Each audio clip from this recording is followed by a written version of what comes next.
පිළිබඳ යම් කිසි දැනුමක් තියෙන එක වටිනවා. සාමාන්‍ය මීටර 200ක් විතර දුරට මේ මදුරුව ලේ ලබා ගන්න කියන පියාඹනවා. ඒක දැන් ඔයගොල්ලෝ හිතන්නේ ඕගොල්ලන්ගේ පුංචි අතපසුවීමකින් යෝගට් කෝපයක් හරි මොනවා හරි නොදින්න කසලක් අපි ඉවත් මේ පරිසරයට බැහැර කරනවා. එතකොට මේ පරිසරයට බැහැර කිරීම නිසා ඒ ඩෙන්ගු මදුරුවේ ඇති වෙනෝති අපේ ආදරණීය නේද? අපේ අම්මා තාත්තා ඊට අපේ සහෝදර සහෝදරියෙක් වෙන්න පුළුවන්. අපේ ඥාති කෙනෙක් වෙන්න පුළුවන්. අපි නොදැනුවත්ව ඕක රෝගී කරන්න එහෙම නැත්නම් ඔයගොල්ලෝ දන්නවා මේ රෝගී තත්ත්වයේ තවදුරටත් වර්ධනය වුණොත් අනිවාර්යෙන් ජීවිතයෙන් වන්දි ගෙවන්න වෙන තත්ත්වයක් ඇති වෙනවා. මේ පුංචි සාමාන්‍ය කඩියෙක් විතර වෙන මේ සතෙක් හින්දා අපේ මිනිස්සේ ඝාතනයක් වෙන්න උනත් පුළුවන්. ඉතින් පුතේ මං හිතනවා මේක ගොඩාක් ඔයගොල්ලෝ බාරට ගනී කියලා මේ දවස්වල ගිහින් දෙමාපියෝ දැනුවත් කරන්න. ඒ වගේම අපේ විදුහල්පතිතුමා වගේ පාසලේ ශ්‍රමදාන කටයුතු සංවිධානය කරනොත් ඒ සඳහා සක්‍රීයව දායක වෙන්න. මේ සක්‍රීයව දායක වෙන්න පුතේ ඇත්තටම මේ අපි කරන වැරද්ද තමයි මේ ශ්‍රමදාන කටයුත්තක් කියලා කිව්වහම අපි ගොඩාක් දුරට කරන්නේ ඔය ගස්වල අතු කපනවා. එහෙම නැත්නම් ඔය අතුපතු ගෑම් වගේ දේවල් කරනවා. ඒව නෙමෙයි පුතේ ඩෙන්ගු ශ්‍රමදානයකදී අපි ප්‍රධාන වශයෙන්ම බලන්න ඕනේ මේ වැසි ජලයේ එක්රැස් වෙන ස්ථාන පිළිබඳව තමයි අවධානය දෙන්න ඕනේ. ඒ කියන්නේ උදාහරණයක් විදිහට පාසලක නම් වෙන්න පුළුවන් ඉවත දාන උළු වෙන්න පුළුවන්.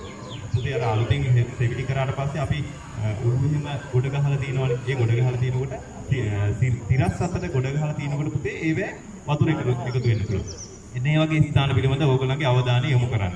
ඊට පස්සේ මොනවා හරි සැරසිලි කටයුතු වලට ගෙන ආපු ಗುಣ බට ඊට පස්සේ මේ ඒ වගේ දේවල් වෙන්න පුළුවන්. ඒ තිරස් අතට තියෙනකොට ඒවැ ජලයේ එක්රැස් වෙන්න පුළුවන්. ඊට පස්සේ ඕගොල්ලෝ දාන නොදිරෙන කසල නොදිරෙන කසලවල ඒ කියන්නේ යෝගට් කෝප් වේවා ඊට පස්සේ ඔය අයිස් කප් ඊට පස්සේ ඔය එක මේ ප්ලාස්ටික් රඳවන යන වෙන පුංචි වතුර පොඩ්ඩක් ඇති මේ ඩෙන්ගු මදුරුවට එයාගේ ඒ විතර ටික දාගන්න. ඩෙන්ගු සාමාන්‍යයෙන් ගැහණු සතා එක්වරක විතර 100ක් විතර දාන පොතේ මේක තියෙන තවත් භයානකම තමයි ඩෙන්ගු මදුරුව මේ විතර දැම්මට පස්සේ ඒ වාජනීය වතුර අවුරස්මියට මේ වාෂ්ප වෙලා ගියත් මාස 9ක් විතර යනකම් මේ ඩෙන්ගු මදුරුවගේ විතර නොනැසී පැවතෙනවා.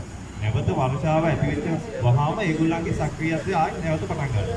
ඉතින් මේ වගේ මේ භයානක තත්ත්වයක් තමයි තියෙන්නේ. ඒක ඕගොල්ලෝ මේ පාසලේ තියෙන සම්දානයකදී මෙන්න මේ වගේ ස්ථාන වලට වැදගත් අවධානය දෙන්න. ගෙදරදී ඕගොල්ලන්ගේ නිවස පරික්ෂා කරනකොට දැන් සාමාන්‍යයෙන් ඉතින් ගෙවල් වල තියෙන පරණ ෆ්‍රිජ්.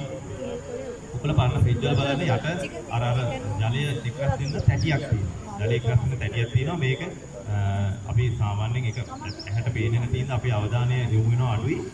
හොඳට බලන්න ගෙදර ගිහලා මේ වගේ පරණ ෆ්‍රිජ් එකක් තියෙනවා නම් ඒ පරණ ෆ්‍රිජ් එකේ යට හැටියේ මේ වතුර එකතු වෙනවා. මේ වතුර එකතු වුණාට ඩෙන්ගු වතුර දාන්න එතන වතුර තියෙනවා කියලා ඒගොල්ලෝ ඇවිල්ලා එතන පිටර දානවා.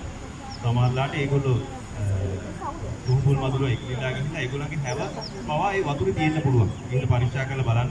ඊට පස්සේ අපි අර මාළුන්ට මේ අපේ සුරතල් සතුන්ට වතුර තියෙනවනේ. මේ බල්ලන්ට පොවුසන්ට ඊට පස්සේ ඔය අපි කුරුල්ලන්ට වතුර බොන්න ඒ තියෙන ඒ බඳුන් වල මේ වගේ තත්ත්ව ඇති වෙන්න පුළුවන්.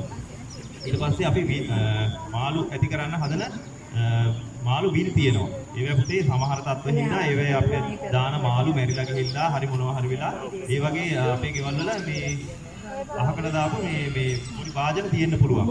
ඒවා පුතේ අපි වතුර පිරෙන හින්දා අන්තිමට මාළු නැති හින්දා ඒවා වතුර කීටෝ ඉන්න පුළුවන්. ඒක ගොඩක් මම දැකලා තියෙන තැන්වල මේ දකින්න දේවල් මම මේ කියන්නේ. ඊට පස්සේ අපි ගෙදර ලස්සනට මේ මල් පෝච්චි තියාගන්න. මල් පෝච්චි වල මේ වතුර පුරවල තියාගන්න. එන්නේ මధుර කීටෝ අපිට හම්බ වෙලා තියෙනවා. ඉතින් පුතේ මේ වගේ තැන් වලට ගොඩාක් අවධානය දෙන්න. ඊට පස්සේ අපේ වහලේ වැහි පීල්.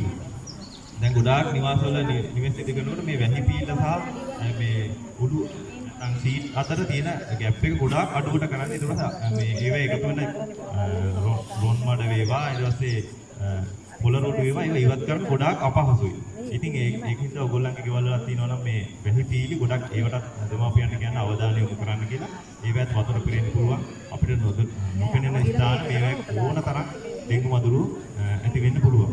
ඉතින් ඒකට ඊට පස්සේ ටයර් වර්ග ඊට පස්සේ සාමාන්‍යයෙන් 148ක් විතර මේ සමීක්ෂණයක් කරලා තියෙනවා ලංකාවේ මේ ඩෙන්ගු මදුරුව බෝ වෙන්නේ අපි ඉවතලන අපද්‍රව්‍ය මත නොදිරන කසල මත.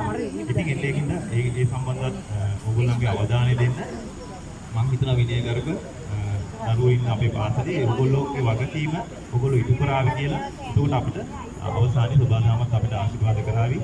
අපේ පාසලේ කාගෙන්වත් මට අහන්න නොලබෙත්වා කියලා මම ප්‍රාර්ථනා කරනවා. ඩෙංගු රෝගීක වාර්තා නොවේවා කියලා ප්‍රාර්ථනා කරනවා. ඉතින් මේ ඔයගොල්ලෝ දැනුවත් කරන්න මේ ස්ථානයට ආරාධනා කරපු විපල්පතුමාට ඒ වගේම ගුරු මණ්ඩලයට සහෝදර ගුරු මණ්ඩලයට ඒ වගේම ආදරණීය දුව පුතේ ඔයගොල්ලෝ සියලු දෙනාටම සුබ අනාගතය ප්‍රාර්ථනා කරනවා. දුක් නිරෝගී අනාගතය